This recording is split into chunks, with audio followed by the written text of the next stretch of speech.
This is Real Pharma, your podcast for real conversations with pharma pathfinders. In every episode, you will hear from an industry insider who has a story to share that goes beyond the headlines. No spin, no sacred cows, no hidden agendas, just stories and the people behind them. Now, here are your hosts, Dr. Nari O and Ian Wint. Welcome to today's episode, where we talk about something that has been described in various terms ranging from depressing to scary to bloodbath. The biopharmaceutical job market over the last 3 years or so since the beginning of the COVID epidemic. Our guest today is Kristiaan Rawlings from EPM Scientific, a leading biopharmaceutical recruitment firm specializing in the life sciences. Kristiaan is an expert with about 12 years of experience. He has worked in the UK, in Switzerland, in the US. He's covered multiple therapeutic areas. He specializes in the commercial sector of the biopharmaceutical industry. Welcome, Kristiaan. Thank you for having me. Wow, that was a pretty ominous opening, Nari, but I like that. It kind of reflects, I think, a bit of the topic today. I think we'll have some good news and some sobering news, maybe. But welcome, Kristiaan. Glad you could join us today.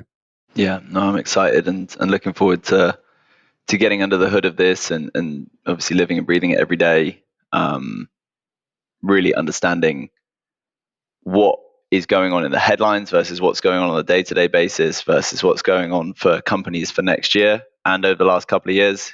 I'm a history nerd, so if we can talk about the history of the staffing market, I never thought I was going to get an opportunity to do that and people actually listen. So yeah, we'll get into it. We can't guarantee the second part, but I'm definitely looking forward to the first part.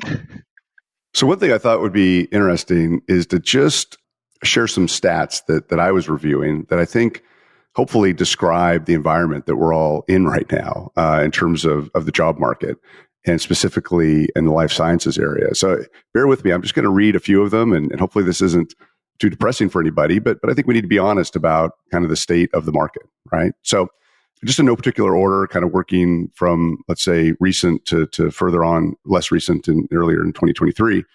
So in November, Pfizer announced layoffs of 500 roles, which follows another announcement at the end of October, where they laid off about 790 folks in their New Jersey office. In October, also, Amgen laid off about 350 employees. In August, Sage laid off 40% of their workforce, along with Biogen announcing a reduction in workforce of about 1,000 related to an FDA rejection. In August, Novartis announced 103 employees being laid off, in addition to hundreds that they announced at the beginning of the year. Just kind of adding on to this list, Novavax, BMS, Takeda, Gilead, Genentech, J&J, Novo Nordisk, you get the idea, and dozens of other biotechs all had layoffs in 2023. Zooming out a little bit, the global pharmaceutical industry experienced a 36% drop in new job postings related to future work in the third quarter of 2023 compared to Q2. And this is down about 40% compared to third quarter of 2022. So big drops there. Zooming out again, just kind of look at the beyond even life sciences. That period of time between 2020 and 2022 is often known as kind of the Great Resignation period. And the stats tell us about 54% of professionals who left their roles during that time period did not return to the same industry. So they took a job in some other new industry, I guess. And about 2/3 of pharma professionals today are contemplating changing roles, mostly seeking more challenging careers or better compensation. So I know there's a lot of numbers in there. I thought all of them were interesting for different reasons. But Kristiaan, I wonder, does that kind of reflect what you're seeing and hearing? I mean, you're in this day to day. Are these headlines accurate? Do you have any other perspective on this that might be interesting for the audience? Yeah, I think that those are headlines ultimately. And if you want to know about what went on during the COVID period of recruitment, we can talk about that. This year, yeah, there's been changes, but this constant kind of like ticker of layoffs that are being tracked by some media outlets and a very kind of doom and gloom scenario. Well, frankly, if that was the case, then we would have seen the vast majority of staffing organizations just go out of business, right? Whether they're contracting or they're doing permanent hires, that would happen. And I would argue that versus last year, most companies are slightly down on revenue. But ultimately, in your stats, people focus a lot more on the negative than they do on the positive. We've seen a multitude of FDA approvals. Just this week, we've seen multiple Series C oversubscriptions in funding. There's obviously been a significant uptick, which we'll get into later, but significant uptick in the demand around dermatology products, neurology products, obviously GLP-1s, right? And the obesity space is booming at the moment. But similarly, there has been a significant decrease in the amount of investment within oncology programs. And we've seen a lot of layoffs there. There's been a significant decrease in COVID programs where there was a massive amount of hiring over the last 3 years. And we have to remember, I mean, I'm sat with two extremely qualified individuals in this space. I'm coming to this strictly from a recruitment business standpoint. But if you're in the business of curing something or finding a solution to something long term, once that's found, then you kind of got to go focus on something else. It's the reason why life science is so interesting, because from my perspective, I joined EPM Scientific in 2015. And I remember being on this call, kind of sat there, hands sweating. You know, I'm in my early 20s. I don't really know what's going on, but I'm in there talking with this company who have this drug that's going to allow the body to fight cancer. And I was like, what is this called? And it's called a PD-1 inhibitor, right? And so what our responsibility was to build the commercial organization for Merck, or in Europe, MSD, around Keytruda. And similarly, we were having conversations about what was Opdivo going to be and everything like this.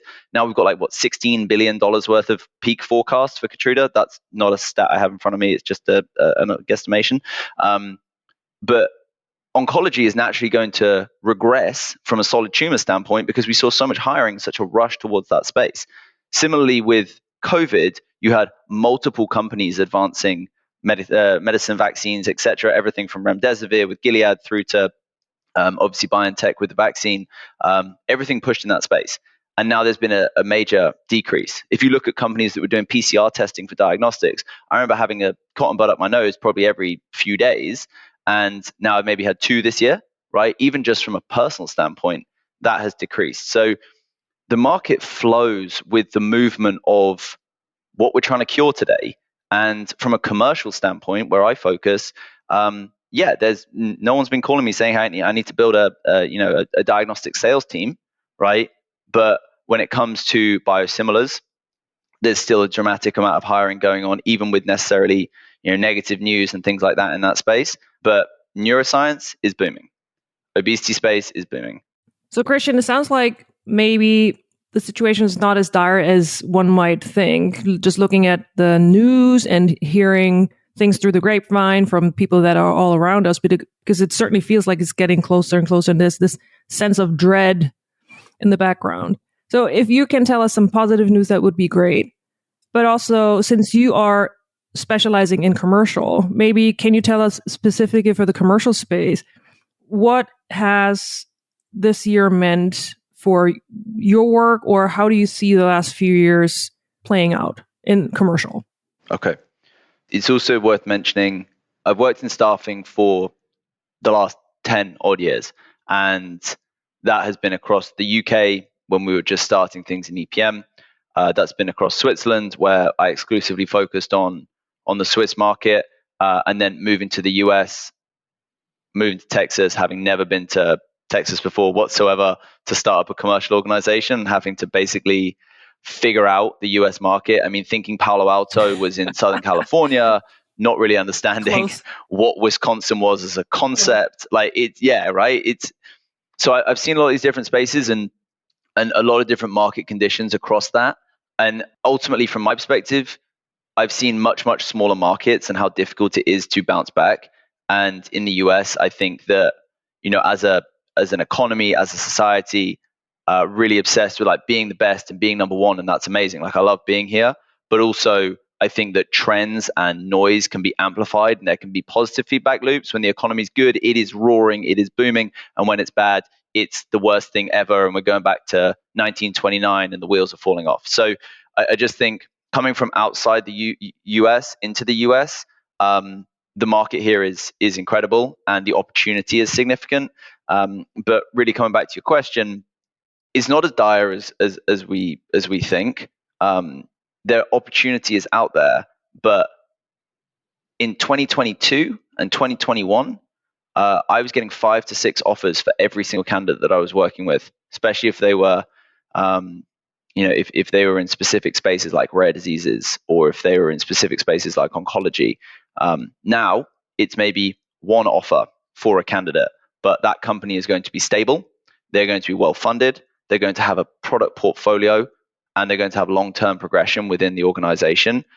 So yeah, there's not like tons. You're not spoiled for choice, but you're also not spoiled for choice in houses that are built on sand, where there's going to be a restructure. And people had to make these conscious decisions. Do I go with the stable biopharma company, or do I go with the rapidly growing biotech, where maybe long-term I'm going to make more money, but also the risk is a lot higher? So I think this has really been the year of a return to stability. And when I'm talking to candidates about where they want to go, I'm like, what's the long-term potential? How long has your direct manager been there? How long has their direct manager been there? Right? What's your path inside the company? If this main asset fails, are they going to fire you, or are you going to be able to move on to another drug? So forgive me if that didn't answer the immediate question. It's a bit more of a broader take on it, but I think opportunity is out there. You've got to change your perspective as to volume of roles you're going to look at. No, I think that was a great answer. Yeah, I think that's an interesting point, though, because arguably there was this overinvestment in biotech, or maybe more broadly in the pharma sector during the pandemic, and so I think we're seeing a bit of a correction now, right? And maybe that's needed. Like maybe there's some good business reasons for that. And I think the point maybe you were making is that the companies that are kind of surviving, let's say, the ones that are here today, are maybe stronger and better set up for the long term, and more stable environments to consider as your next job choice, right? So, I think a mixed bag there of positives and negatives, but it's not all doom and gloom, and which is great to hear. I think our listeners will probably be relieved to hear that too. I know I am. But I think it's a good perspective, and it's one we should be thinking about. Yeah. So, just to set the stage a little bit for our listeners who, not all of them may have a lot of experience with recruiters. Maybe they've never used a recruiter before. I mean, can you walk us through, and this would help me as well, walk us through a little bit of the day in the life of a life sciences recruiter? Like what do good recruiters do? What do they not do? What should the expectations be for somebody who's in the job market in terms of how best they work with their recruiter? Yeah. So I think a couple of things to take a look at here. There is and continues to be a huge number of recruiters in the US pharmaceutical market. And I think that is because the opportunity is so big to help organizations to find talent. And if you have a recruiter who's coming to you and saying, I staff Pharma and I'll do anything that you say, right? Scratch your head and say, okay, how legit is this person? Generally, everything starts out with you want to be specialized in a space. So for me, I dedicate myself to helping companies to launch products or to work on marketed assets, hence the commercial pharmaceutical leaning. I've also done a lot of work in medical affairs over the years. So it's just kind of worth noting, anything really phase 3 onwards, that's where I focus. And so first of all, it starts off with, what is your specialization? And then with that, every single day, literally every single day starts off 7 to 7:30, either listen to a podcast or reading articles about what's going on in the market. My comment to any recruiter who's getting started is if you don't know your market, it's not really going to work out very well. So you have to be reading and then having that conversation throughout the day to try and embed what you've learned, and best to speak to experts about it. 8 to 9 generally, and literally is boiled down to this much. Repetition and discipline, I think, is super important. 8 to 9, wherever possible, is actually really doing kind of cold outreach to organizations. People think that recruiters either have tons of clients organically and they just magic themselves, right? Or they don't have anything. Recruitment, especially for my organization, is a 360-degree cycle where you want to be sending outreach and speaking to companies. That is not calling them up and saying, hey, are you hiring, right? It's probably not going to get you very far. But if you're targeting things which are indicators around the commercialization or launch of a product, hey, I saw this data, right? I understand that you just announced you're going to be building your sales team, right? Or speaking to people and understanding, actually, there's a really big demand at the moment for the analytical components of a business development group, like portfolio strategy and analytics, and everybody's looking for that. So you're calling portfolio strategy and analytics senior directors or VPs or CCOs and CBOs, saying, what do you need? What is going to be most important for you? So the first hour of the day is really just getting on the phone and having those conversations. Second hour of the day is following up on that. And follow up is a big, big thing.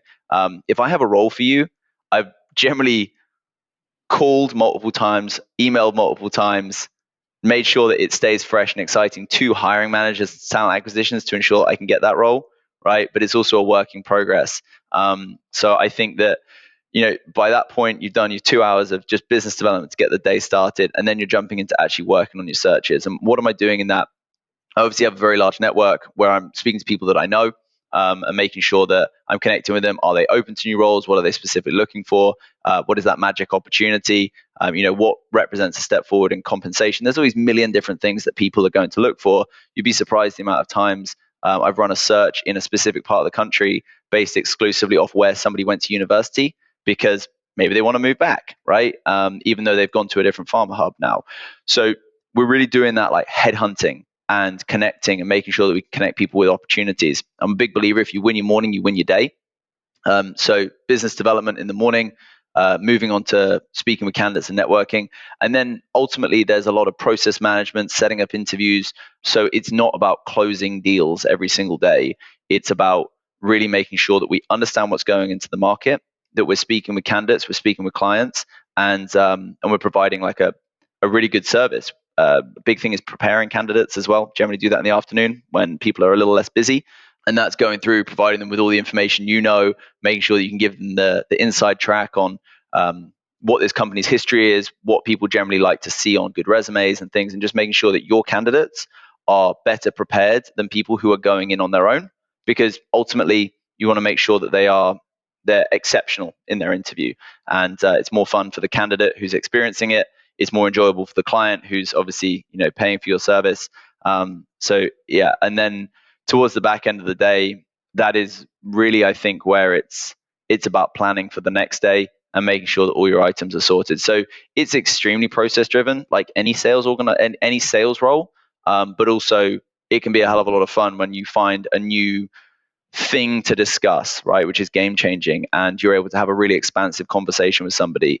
And also, I'm going to be honest with you, sometimes people need reassurance, they need guidance, and they need a confidence boost because perhaps they've been looking for a job for 4 months and they've received a bunch of like negative outcome. And so you just got to be bullish and be like, let's go and make it happen. So there's a certain element of coaching in there.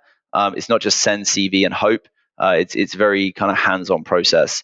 So hopefully that goes some way to give you an idea of what a day in the life of a recruiter is without getting too granular. That was really insightful. What I took away from that is you need a lot of patience. You need to be able to do a lot of research, play the long game. But then you also have that human element where it sounds like, are really investing in your candidates and you're kind of shepherding them through the process. I have to say, I think we've all talked to recruiters at some point in our careers, and they're recruiters and they're recruiters. Why are there so many recruiters that don't seem to be doing half of what you just said? How do they make money? It's a good question. Tell me your experience of a bad recruitment process that you have maybe been in personally or that a friend has been in, has told you about, and I can help more. Kind of the stereotype is a recruiter, somebody that calls you when they want to place a job, and they're just looking for as many people who might be a good fit for this job, like numbers, shots on goal. And then you never hear from them again. Or sometimes you never hear from them again throughout the process. And so it feels very transactional, which, I don't think is necessarily a bad thing. But listening to what you just described, where it's about building a network and being patient and trying to look into the future, would it make more sense to try to really build those relationships with candidates? Or is it really just that for most recruiters and for most candidates, it's just a one-time transaction and I'll call you when I need you and you call me when you need me? What do you think? Is there a difference in just mindset for different companies, or is it like the real estate market where you have so many realtors and it's just hard to stand out? And so we're just seeing a huge bell curve.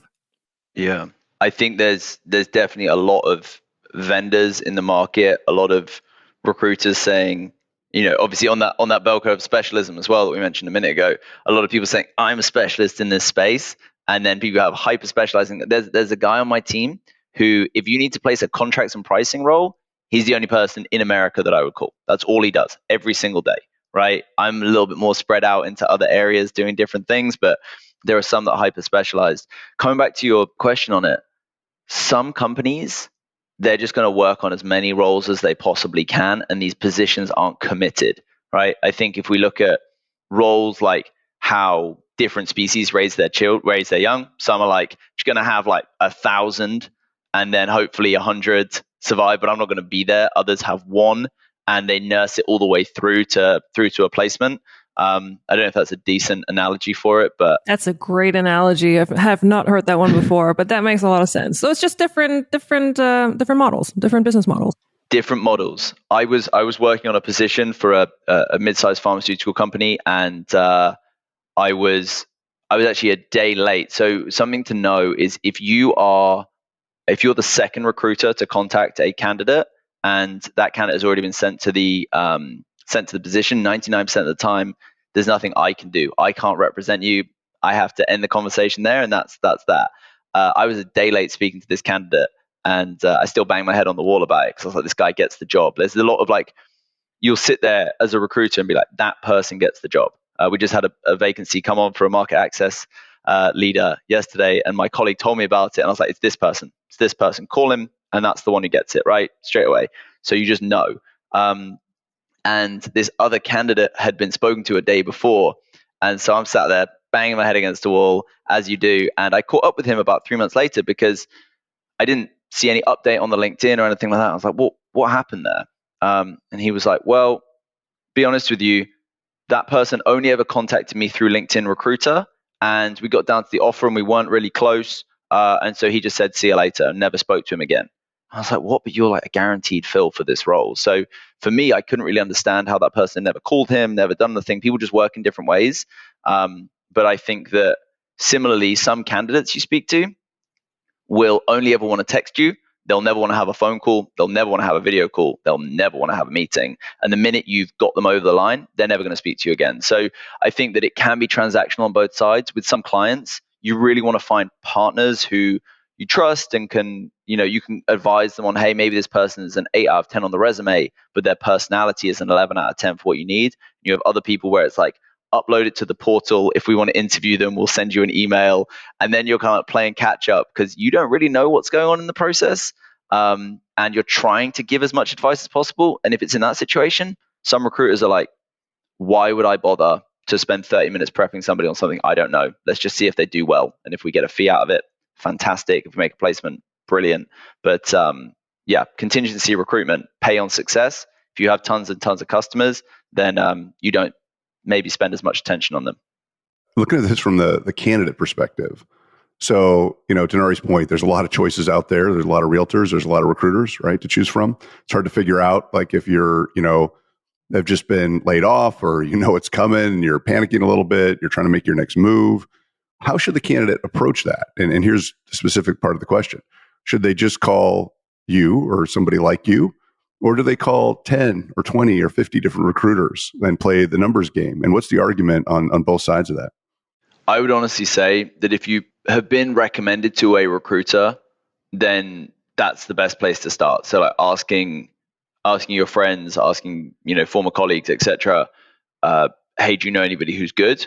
And a recommendation works both ways, right? If somebody mentions somebody that I've previously placed recommended you, just frankly, I'm going to spend more time in helping you out, right? So I'd always try and have those recommendations.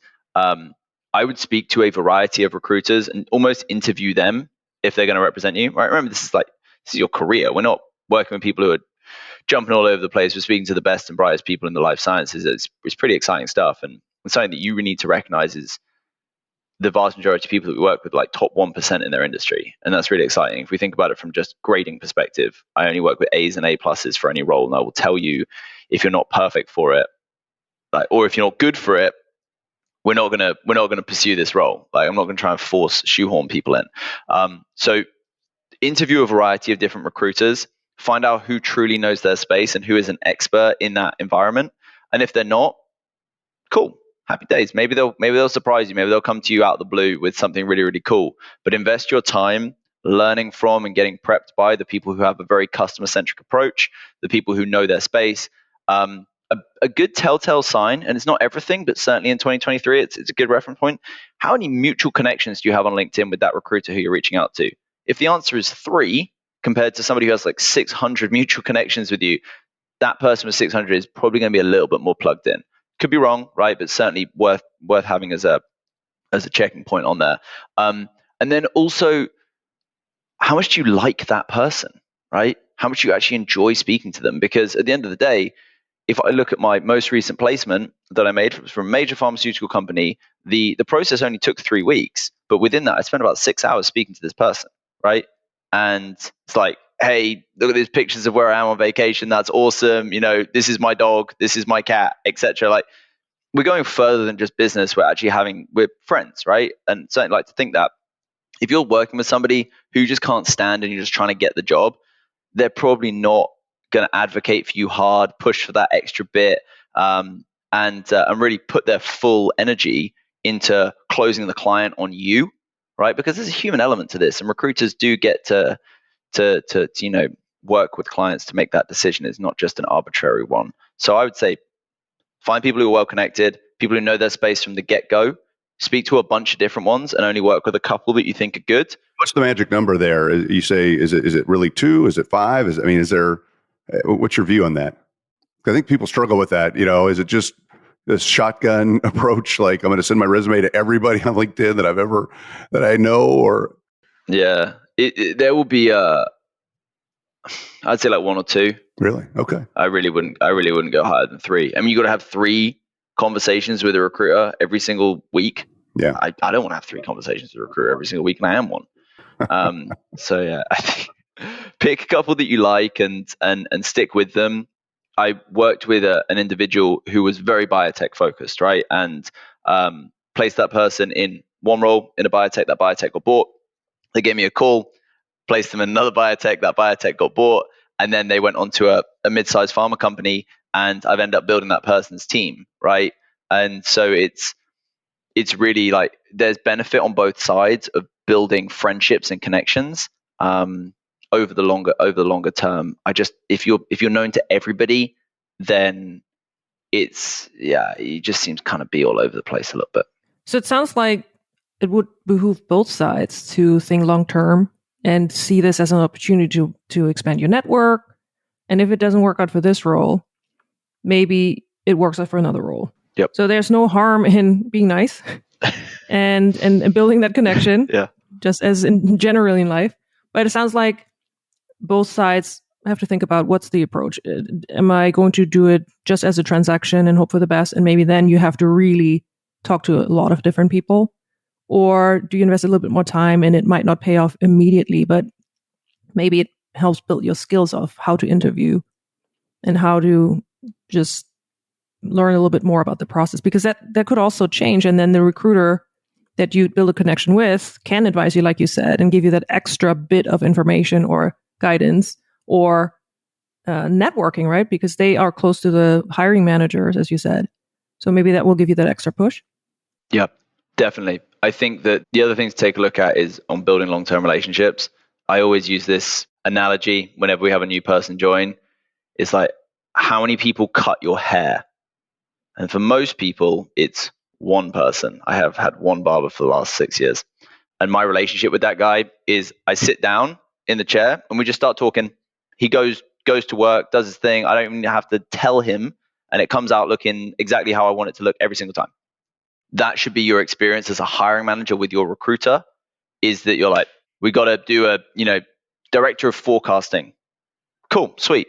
Here's 5 that I know that you're going to like. You want to change things up this time? Tell me. But if it's the usual process, then let's make that happen. In the same way, if you're working with a recruiter as a candidate and they're introducing you to, they're calling you and you categorically don't want to relocate out of Boston, and they're calling you with a job in Chicago and LA and stuff like that, right? And they're trying to convince you and it's a bit clunky. That person probably doesn't care about you enough to really take your specifications into consideration and say, okay, here are 5 companies in Boston that we're going to target because they are what you want.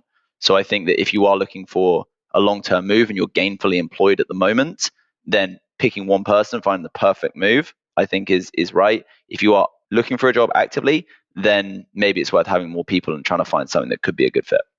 So it's a little bit like what we say about when you interview for a role and that's the first time you meet with the hiring manager or the hiring panel, then you're already late. You have to build your reputation ahead of time and people need to know what you stand for so that you can then come in as a known entity. Sounds a little bit like what you just described. Yeah, this is really helpful, and our listeners can't see the video that I'm looking at, and I will call out that Kristiaan's haircut does look particularly good. So his barber, he had made a good choice there. Obviously, 6 years of practice, he's refined his technique. So looking good, Kristiaan. And I also feel like maybe I'm doing something a little bit wrong, or have been. I need to apparently update the profile of my dog. And get that out there as a conversation builder is one takeaway. At least I'm hearing. It's something I certainly don't do. But seriously, I think you make some good points. Like that relationship is such an important one, and it may end up being transactional, and that's okay if you get a job. But to kind of rise to the top to get the kind of support you need and deserve, you need to have that fit, in terms of the relationship, and that takes investment of time and effort, right, on both sides to build that. And as you said, Kristiaan, maybe you will become a hiring manager and then you have a good recruiter already who knows what you like and what you are all about. So that could save you some time in the long run too. So I wanted to circle back to something you had mentioned a little bit earlier. And occasionally you have a candidate that really just needs a little bit of a pep talk, right? They've been beat up a little bit. They've gotten some rejection letters. Maybe we've all been there. I wonder, I'll put you on the spot, I suppose, if you can think of a candidate that seemed a little atypical or unconventional that kind of surprised you in a positive way, that really had a positive outcome. Like they landed this job that maybe they were viewing themselves as a little bit of the underdog or underqualified or maybe not the right fit, but came out the other side with a great placement and have been successful in the role. And if anybody comes to mind, I think it's always inspirational to hear about those stories, because sometimes we feel that way when we're applying, like, I don't know if I'm 100% fit, probably other people that are more qualified. Should I even try for this thing? Have you experienced that with some candidates? Yeah, it's a difficult one to answer. I would say no, I have not, but there's a reason why. Okay. Companies pay me to find them people who are doing the job and have these like really core skill sets. So if you're coming to me with a great core skill set, but it's not in my area, I'll tell you I'm not your guy, right? Go and speak to this person, this person, this person. Always. If it's somebody within a core skill set, then I'm like, that person gets like it's like intuition, right? Yeah. So I've never taken somebody who's in a totally different industry and they've done this and this, they've not done anything aligned with it, and I've just thrown them into the mix and we've created a miracle. Unfortunately, that's never the case. From a personality standpoint, I remember speaking to this candidate for it was like a director of commercial operations role. And they were being told to work like 80 hours a week, and there was no flexibility, and they were just exhausted and everything like this. And their boss had been like, it was kind of nuts actually, given the world we live in now. But the person was like, there's nowhere else that's going to hire you. It was kind of like an abusive relationship. It was really bad. And I was like, the more I got to know this person, I was like, I'm sorry, but you're a stud. You do all these things. You're a 10 out of 10 candidate. And you just need to back yourself. Like, you need to back yourself, understand that this opportunity is not only the right next step for you, it's the necessary next step for you to get away from this previous experience. And sure enough, we got them like about a 70K increase in their total compensation year over year. They got more flexibility with the role. Instead of being 5 days a week on site, it was 2 days a week on site. And I spoke with that person 6 months later. Better relationship with their kids, better relationship with their partner, right? Had started going back to the gym, like all these really cool things. And I think that sometimes we can get so bogged down in doing our job that we forget that we're not living to work, right? We're working to live. And so the core skill sets, it's always going to be within these parameters, but the personality and helping somebody get to that point, that's honestly, I would rather make a smaller like fee, but know that I've helped somebody change their situation than a big fee, and it's just, like for like. That's an awesome perspective. I love that. Yeah, that's great. I have a somewhat random question, but you said something earlier. One thing I've been wondering about on LinkedIn, when you look at job postings, there are often dozens, if not hundreds of people applying for any job that comes open.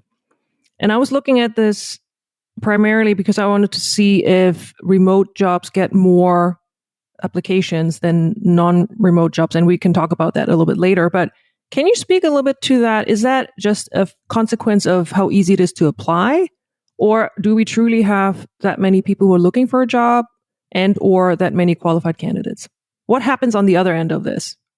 I have had so many conversations with talent acquisition managers who have said, I have 400 applications and nobody good. Can you help me out? I'm like, yeah, 100%. I'll send you 3 people and you'll like all of them and we'll get this process going and they'll be filled within a few weeks. We are in this kind of era of dating app recruitment a lot of the time where you don't have to, fill out anything. You don't have to know anyone. You just hit quick apply and you just quick apply down your screen. You've done 50 applications that day and let's see what happens, right? People can filter now. Like LinkedIn is an incredible tool.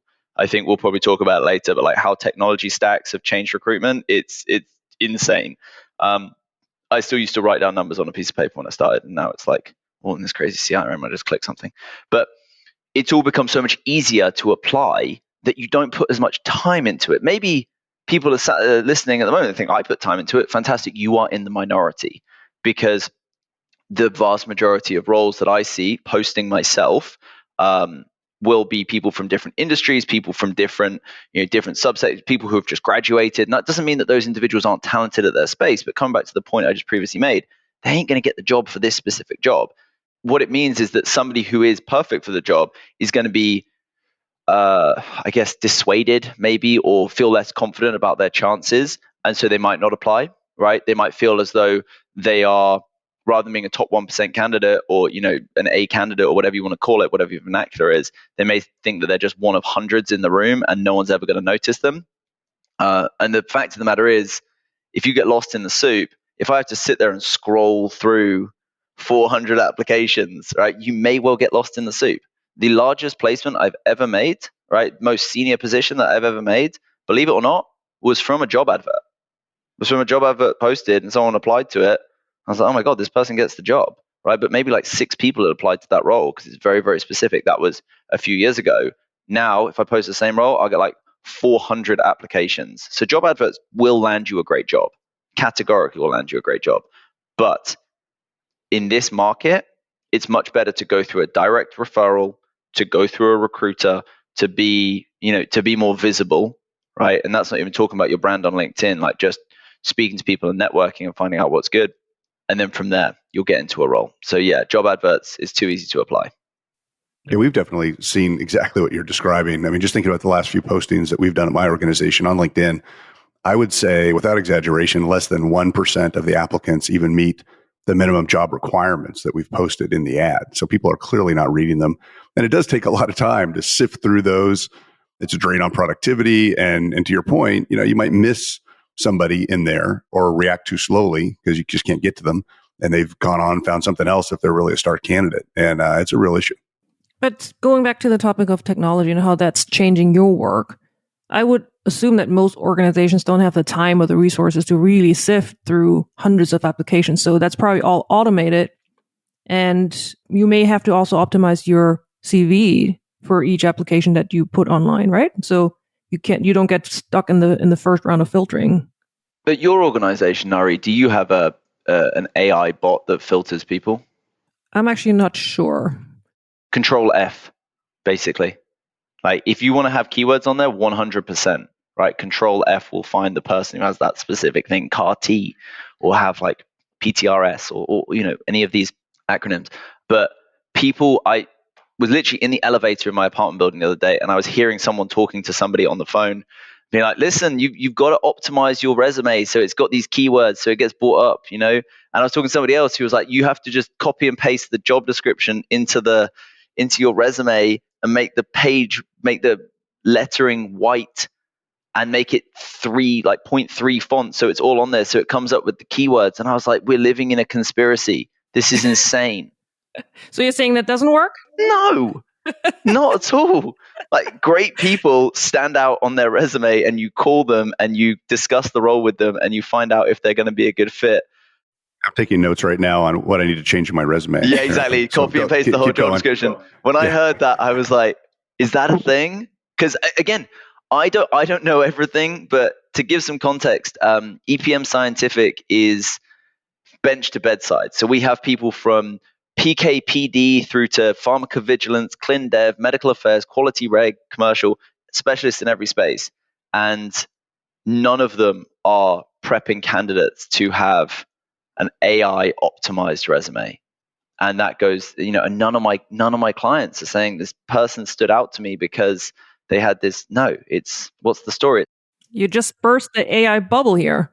I mean, look, in 6 months' time, I'm going to be wrong. I know we'll be listening to this in 2025, and I'll be like, oh, evidently, it's now a thing. But for right here, right now, in this job market, network is your net worth. And you got to know people, you got to make conversation, and treat life like a conference, right? Treat life like ASCO. If you're just stood in the corner, just kind of waiting for someone to come up to you, it's not going to happen. You've got to be proactive. You've got to walk up to the booth. You've got to make friends. You've got to get rejected a few times, right? Even if you are the best in class. But once you're well networked and things, the opportunities will start to come to you, and it will be, but you got to put in that awkward legwork at the beginning, and that's the toughest part. So that hasn't changed, huh?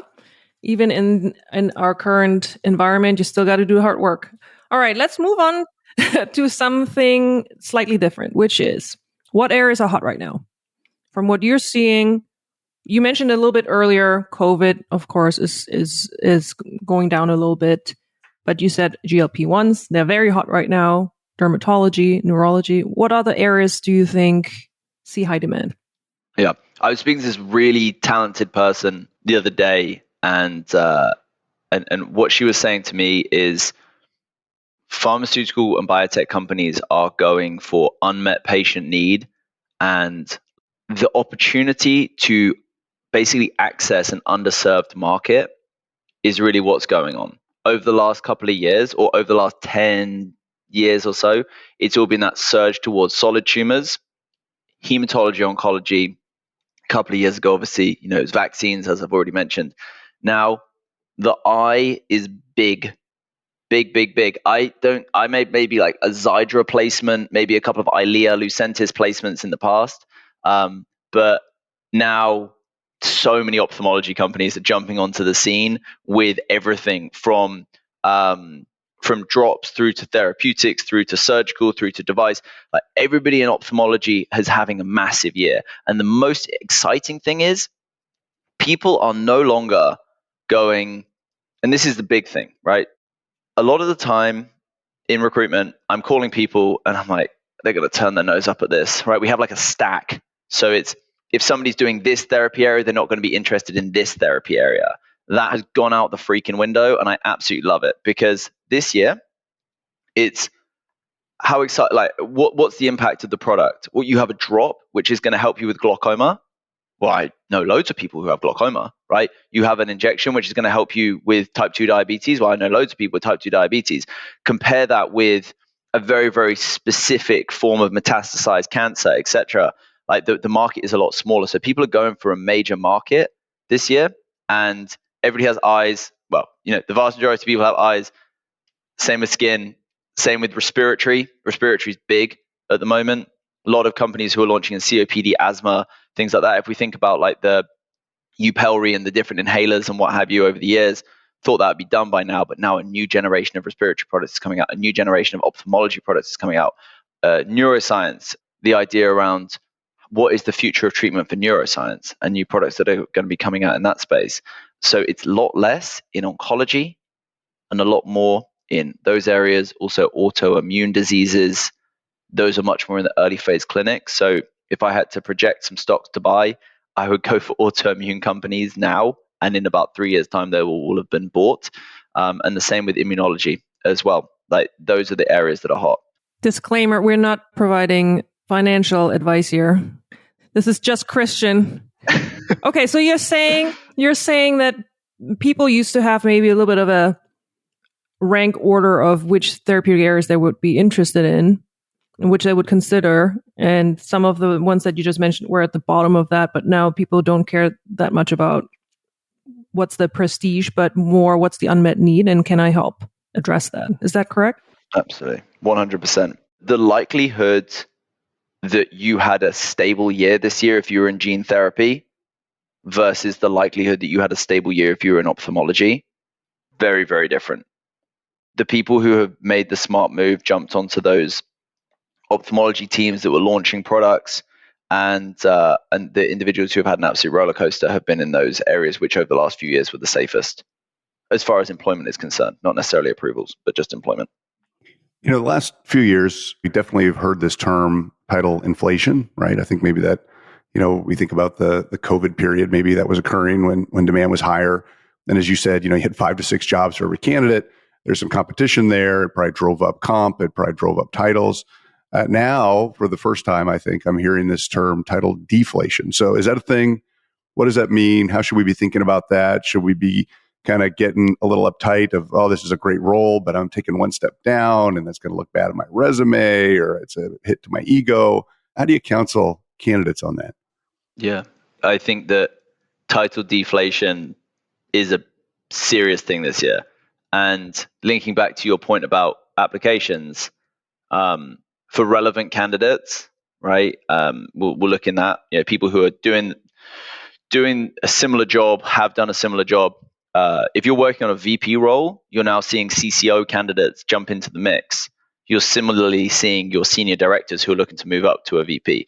So a company's kind of sat there with, if they're running a search through a search consultancy or using their own internal resources, they're seeing a lot more experienced candidates just in the mix and genuinely interested in the role, because there's fewer senior opportunities at the moment. There just is. It doesn't mean that there's no opportunities, just there's fewer senior opportunities.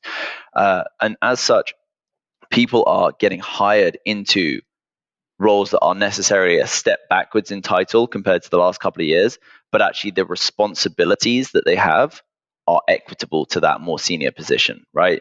And so I'm always saying, look inside of the bond. Don't just look at the title. Look at the responsibilities. Look at the longevity of the pipeline. How many assets? What's the peak sales expectations for those assets that you're going to be launching? And the easiest way to equate it now is I'm recommending people, rather than picking a job based on the base salary, pick it on the long-term equity options.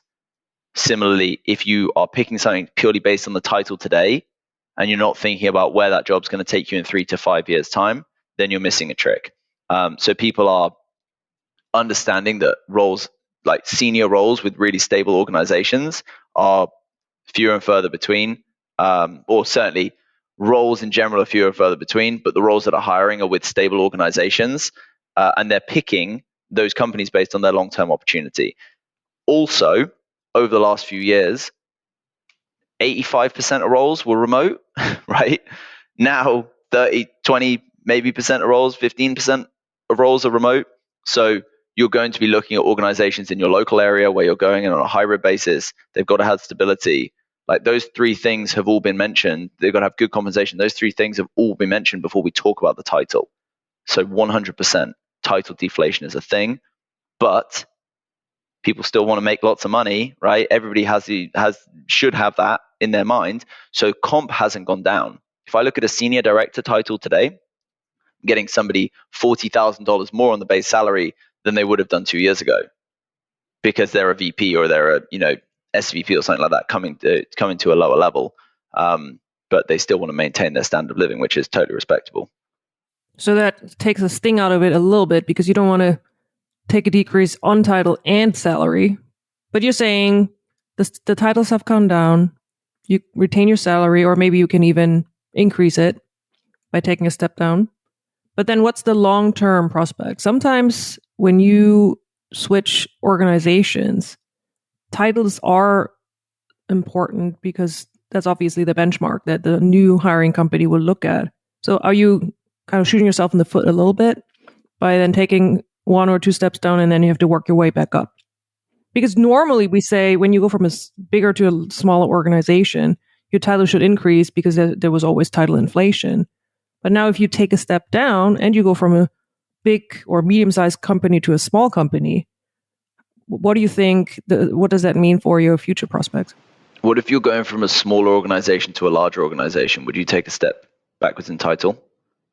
I think that's normally expected. Yeah, I think we see that. The vast majority of companies that are hiring at the moment are your more stable, larger organizations. Not exclusively, right? There's still a lot of roles out there for biotechs, but the titles will be like equivalent to a large organization. I mean, I'm thinking of a large manufacturer that I work with, and they have maybe 6 VPs in their organization, but like 30 senior directors. So they just can't get sign off from HR to have another VP, but they can senior director, and they can pay you basically a VP salary to come in as a senior director. So thinking about it from that point, but coming back to it if we're thinking 2 years down the line and you're sat there in an interview and somebody says to you, which they generally don't, tell me if you do this when you interview people, but they're like, well, you were a executive director there and then you moved to a senior director, why? And I would counsel somebody to say, in this company, I was an executive director and I had a peak sales responsibility of $100 million. In this one, I was a senior director, but I had triple the headcount. I had $600 million worth of annual revenue expectation, etc., or budget responsibility was X and Y. And again, go inside of it and look at the reasons why you joined in the first place to answer their question, because it's more responsibility. It was a bigger team. And this is what we were able to do, right? This is what we were able to do. And so people will always want to hire you on what you've done rather than what your business card has said. And so I think you can, explain it in a way that's going to make someone go, wow, you're not just obsessed with title, you're actually obsessed with like changing patients' lives and changing companies. And I think you'll do really well. That's a great perspective. I think that's a great way to manage that. But let's see, I'm a little skeptical on that part. Let's see in a year, maybe we can look back and see how that played out. But I think generally it's hard to compensate for that in terms of title. But as you mentioned, stability seems to be your keyword for 2023. So in this case, that's basically a trade-off. More stability and then maybe less title. And then let's see what happens.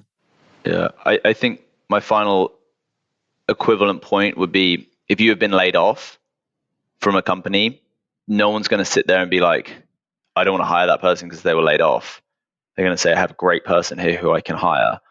And it'll be the same. They're not going to look at it and be like, you took a step backwards in title. They're going to say, wow, this person has amazing experience and I'm going to hire them based on that and give them the title that they deserve. And yeah, maybe things will change in a few years' time. Maybe we'll see title inflation again. But it's also been crazy the last few years. Like some of the job description, like years of experience that were needed for certain levels, were just completely ignored. And HR directors around the country must have been losing their minds because there are all these infractions upon it and stuff. And now we're seeing that hardening up a lot more. 9-10 years for a director, 15 years for a senior director, whereas it went down to like 2 years and you can be a director. And so yeah, we're seeing a thickening of things. Because they just couldn't get enough talent? Yeah, they couldn't get enough talent, and it was an easier way of differentiating a role than dramatically increasing the compensation or giving them more products to work on or something like that. Just increase the title, and you're going to get more people applying to it. So the pendulum has swung back now, and then let's see if it ends up somewhere in the middle next year. Exactly. Or the next few years. Okay. Yeah. Well, let's talk comp, right? Compensation, because of course that's important to all of us. It's a hard thing to figure out sometimes because in polite company it's not often talked about openly. Nobody wants to be underpaid. No company wants to overpay. I think maybe you brought some stats which might be interesting, and I don't know if you can kind of give us a snapshot of kind of what. And I know it varies a lot by company, by therapeutic area, by region. I'm guessing, but what can you share with our listeners that might be useful for them? Yeah, absolutely. I would caveat that when you're speaking with a recruiter, they are incentivized to make sure that the role that you go into, you stay in for the long term, right? The way that our compensation works is that if somebody joins and they leave within a month, then you're not getting paid for that role, right? So something to keep in consideration is it behooves a recruiter to get you a very solid compensation, because that avoids another competitor calling you up a couple of months later being like, hey, you're actually dramatically underpaid for your role. Would you like another 50 grand? And just out of like, why have you got me such a bad salary? People will consider it. They'll at least consider it. So you want to make sure that they're taken care of and they're in a good spot. And as such, when I talk to people about their compensation expectations, half the time I'm like, yeah, that's spot on. But the other half of the time it's, no, we need to dramatically adjust that. Some people, that's never going to happen, right? You have to be realistic. Others, actually, we could get significantly more than that. So I obviously, focus my work in the commercial space. If you're a director at the moment, your expectations should be somewhere around the 200 to 250 on the base salary. Now, if we're looking in certain areas of commercial operations, it's going to be slightly lower. So probably like 190 to 230 is generally what I've been seeing. And that doesn't mean that it's more or less important than other areas. That's just what's the market's paying. I'm just giving objective data. And then for marketing, a very solid salary for a marketing director is going to be around that kind of 240 to 250, and so on. For your senior directors, this is again where we've seen quite a significant delta. Rather than a few years ago where I was seeing senior directors getting paid like 240, 250 maybe on the base. Now it's gone up to more like 275 to 290, maybe even 300K for really good people. And you may be thinking, well, where is that geographically? This is actually the median across the nation. So there's surprisingly not that much of a delta between San Francisco and Texas, which is just nuts given the given the cost of living differences. But also, there are companies in Southern California which are paying less than companies in Chicago, and it's so really the median, especially around that kind of director, senior director level, is going to be like the 200 to 250 on the base, and then really 250 to 300 for your senior directors. And then what I think is arguably more interesting is your compensation on the long term. So bonuses, what you should expect really as a director is something in the, I would say, the twos, right? So 25% is probably your midpoint for a director short-term incentive bonus, so annual bonus.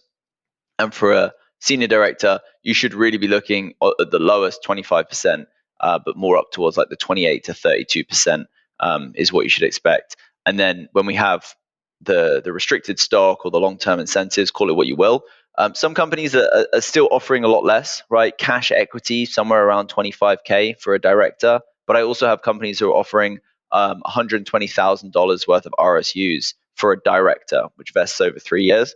And for a senior director, that can go anywhere from generally about 50K up to 250K. Something that people ask me a lot is around restricted stock units versus cash equity versus share options and all these kind of things. And we can dig into that now if you think your listeners will be interested in it. But ultimately, I can tell you the vast majority of companies are handing out RSUs at that kind of mid to senior level.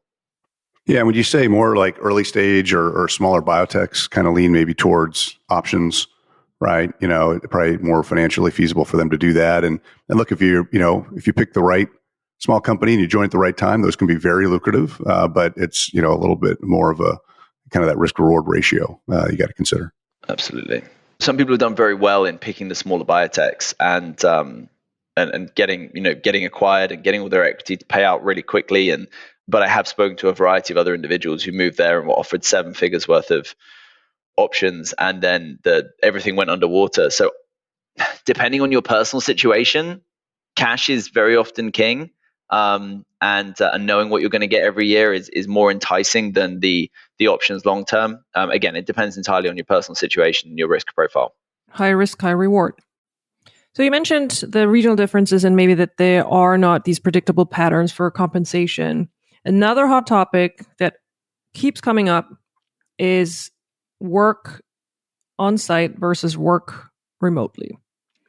I don't think we have seen any company manage that really well. It keeps coming up in the news, not just in our industry, but across industries. There seems to be a little bit of a disconnect between maybe what management prefers versus what a majority of employees prefer. Are you seeing that as a competitive differentiator in how companies are trying to hire commercial talent in biopharma? Or not even commercial talent, but generated talent? Yeah. So I'll stick with commercial just because that's where I can speak the most to it. Over the last year, I reckon 90% of the conversations that I've had have included some discussion around location, and people have asked me, what am I seeing? And they've said a lot of the same thing, right? So what am I seeing? The vast majority of companies that are hiring at the moment for senior positions, obviously the area that I focus on, want to have people on site. They want to have people on site every single week. And the expectation you should have is that they want to bring you on site 2 to 3 times a week. The opportunity to, I'm going to be based here, but I'll travel every couple of weeks, etc. Like, I don't know your personal situation better than you know your personal situation, but I do understand what it is to be human. And if you're traveling every single week and having to get on a plane, book a hotel, an Airbnb, etc., you're going to hate the weeks where you have to go on site, and you're going to be in a position where you need to have a serious conversation with your family about how this is going to be, right? So just personally, I'm expecting people have an expectation that they want to travel and not have to move, but companies are expecting people to be on site every single week. And as such, I would always say to people, like, find somewhere that's closer to home for you, so you don't have to worry about this in the long term. Do you see the opportunity to have that kind of more flexible work arrangement, hybrid, or even remote, as something that is coming up more as a criterion for candidates or companies or both in terms of how they make hiring decisions? So in other words, are candidates more likely to jump on a remote role if everything else is comparable, or are there just not as many job offers? I think you mentioned it's now gone down significantly, or is it even still a topic? Sure. So I think it's becoming less and less of a topic. Obviously, people will ask about it, but most people just get kind of hybrid flexibility, and that's the be all and end all. So a lot more candidates are having to relocate again. Like it's almost returning to pre-pandemic levels of relocation packages. What does that look like? They'll give you a year to relocate, but make that happen. Everyone will take into consideration kids' school years and what needs to go on inside the household to make that happen. They're not going to ask you to do it in 3 weeks, which in 2018, 2019, that was what was going down. But it's less of a conversation and more of an expectation that the role is going to be hybrid now. And I think people are generally okay with that. This idea that we're all going to be working fully remote forever, I think has diminished. One thing I would say is, as a recruiter, we're bringing people in through the door, right, as a first introduction, as an interview process, and a lot of that is stipulated around what human resources have said has to go. It has to go on the job description. Once you're in the company and you've been there for a year, you will work out your own working arrangements with your direct line manager. It doesn't mean that you trust the new person less than the old person, but I think that there's an expectation that once you've been there for a while, you're a known entity and flexibility will increase. But just coming in through the door, I feel as though everyone's looking for people who can be on hybrid, and most people recognize that. Kristiaan, it's been an amazing conversation with you.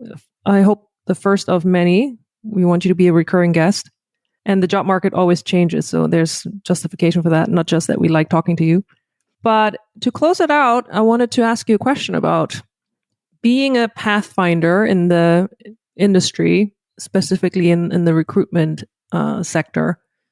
Is there a person or a piece of advice or something that has stuck with you that helped you chart your path? It's that there's a few answers, right? Somebody who told me something and somebody who didn't tell me it, but I heard it and have tried to make it part of my day-to-day life. So if we start with the piece of advice that I would give to anybody, whether they're joining recruitment, whether they're working in the life science industry, there's a guy called Matt Fraser who won the CrossFit Games 5 times in a row, absolute legend of that sport. And his go-to when he was putting in work was, I'm willing to do today what others won't, so I can do tomorrow what others can't. I like that. And anytime I'm in a position in my personal life or in my work life where I'm thinking, this sucks and this is not fun, knowing that you're today willing to do what others won't generally leads to being tomorrow doing what others can't. And you got to take risks, and you've got to be willing to believe in your own goals and ambitions. I said at the top of the conversation, I literally had never been to the great state of Texas before I permanently relocated here with 2 suitcases, and I was absolutely terrified. But how am I supposed to sit here as a recruiter recommending to people that they change their life if I myself have always taken the safe bet? I love that. That's great. And ultimately, long may it continue, right? If somebody came to me tomorrow and said, listen, you got to move to Boston to go and advance your career, tick, let's go, right? Let's see what happens, if it makes sense. The second thing is, I remember my very first day in recruitment. I got fired from my first recruitment company. I was doing some really low-level recruitment where I wasn't allowed to talk to clients. The candidates I was speaking to really didn't want to talk to me. And it was, when I say low-level, I just mean like very junior positions. Obviously important work in whatever they were doing. But I came in with zero confidence in like my ability to recruit, but I knew this was what I wanted to do. And the at the time managing director of the UK, a guy called Steve Yandel, he sat us all in a room, right? All the new people, and kind of gave this speech of, you can make of this opportunity what you want of it. If you want this to be a short-term thing and you quit, then that's fine, right? That's just going to be what it's going to be. But if you want to apply yourself to truly build a reputation and a brand name inside of this industry, the sky is the absolute limit, and there's no boundary on what we can offer to you and what you can expect to be able to do. And I remember sitting there still terrified that I was never going to make a placement, and still terrified that I was never going to have a conversation with somebody and they weren't going to be like, you're an idiot, you don't know what you're talking about. And I was like, let me just see what I can do, right? Let me just see what I can do. And wrote out 5 goals that I wanted to do by the time I've been in the industry for 10 years, and just started working towards all of them, right? So it was, I think that the first piece of advice probably more interesting than the second piece of advice. But for me, from the very first day in this organization, I was like, if I do it, they'll back me. Awesome. Thank you so much. I think it gives our listeners a lot to think about. It's always nice to close on a note that gives a little opportunity for introspection and a positive note as well. So thank you for that. Really enjoyed this conversation. It flew by. We covered a lot of ground. To Nari's point, I think we need to have you back maybe quarterly or something like that, because this is one of these evergreen topics that's always going to be important. The landscape's always evolving. Our careers are always evolving. So I look forward to future conversations with you as well. So thank you for the time, Kristiaan. Kristiaan, it was lovely to have you on the podcast. Thank you for making the time for us. Thank you for showcasing your beautiful haircut. And I really look forward to seeing you again. It's my absolute pleasure. And I think that the conversations that you're going to be bringing to the table throughout this podcast are going to be extremely exciting. And I'm delighted to be a part of it in its genesis. So always absolutely love speaking to both of you, and excited to do it in this context again and sometime soon. So thank you so much for the questions. And we will also share the information that you talked about on this episode in the show notes. So if people want to look at the information in more detail, and there's some really great data that Kristiaan has kindly shared, then you can find it there. So that was a really interesting conversation with Kristiaan, and we'll definitely have to get him back at some other point in time. But this episode, to me, was really positive in the sense that he talked about, well, maybe the job market doesn't actually look as bad as the headlines make us believe. I think that's a great message to start the year with. And I think the other thing that stood out to me is his focus on stability. So people being willing to make compromises in terms of title, therapeutic indication, and maybe even location to trade it for more stability. And it seems like after the COVID years, that's understandable.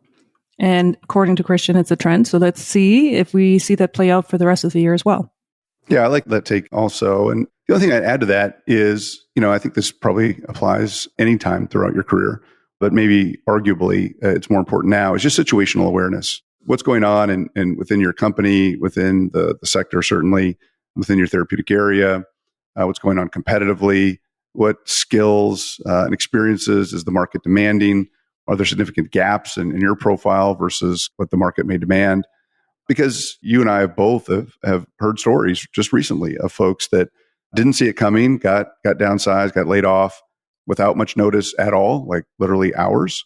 That can be pretty traumatic. Nobody wants to find themselves in that situation, but you just need to be prepared. And I think investing up front in identifying a recruiter and filling those skills gaps and understanding what the landscape looks like and always networking, that's always going to serve you well. And it's a good reminder. We all get busy in our jobs, but we also have to stay busy managing our careers at the same time. All right. Well, until next time, we hope to join you all right back here for our next episode. We hope you found some value in this one and have a wonderful rest of your week. Take care. Thank you for listening. Please visit us at realpharma.co for more valuable resources. Real Pharma is brought to you by Black Canyon Ventures.